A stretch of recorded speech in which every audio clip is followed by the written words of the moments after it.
Ego is a complex psychological concept that refers to a person's sense of self, self identity, and self importance. Alright, it's a psychological concept. It involves an individual's perception of themselves and their place in the world. The concept of ego has been explored in various fields, including psychology, philosophy, and spirituality. Let's check out some examples, though. The first one is psychological perspective. In psychology, okay, has introduced the concept of the ego as part of his psychoanalytic theory. According to the author, the ego is the realistic part. That is, the author is Sigmund Freud. The ego is the realistic part of the psyche that mediates between the desires of the ID, primitive instinctual part, and the constraints of the superego, internalized societal norms. For example, imagine a person who wants to buy a luxury car.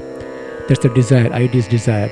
But the superego reminds them of financial responsibilities and societal expectation. The ego would then negotiate a decision that balances these conflicting desires. Number two, everyday examples, though.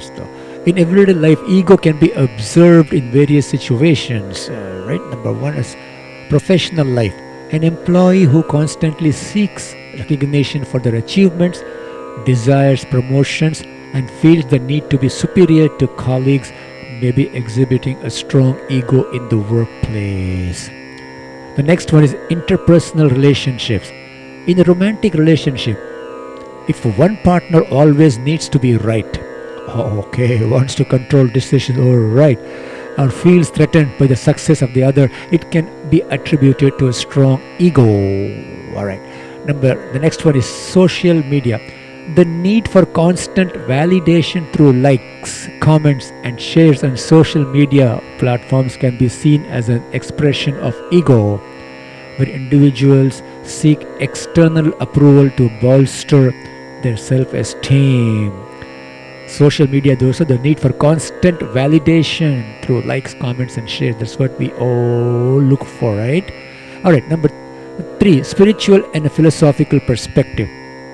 In spiritual and philosophical traditions, ego is often associated with the illusion of a separate self. Teachers like Eckhart Tolle and Buddhist philosophy emphasize the need to transcend the ego for spiritual growth. Here's an example, though. A person who identifies strongly with their possessions, achievements, and external image may find it challenging to let go of these attachments, hindering their spiritual or personal development. Understanding one's ego and its role in various aspects of life is crucial for personal growth and healthy relationships. It involves self-awareness and the ability to balance individual desires with the needs and expectations of the larger social and cultural context. Right, we had a little discussion and talk about this, though. So it's very interesting, all right.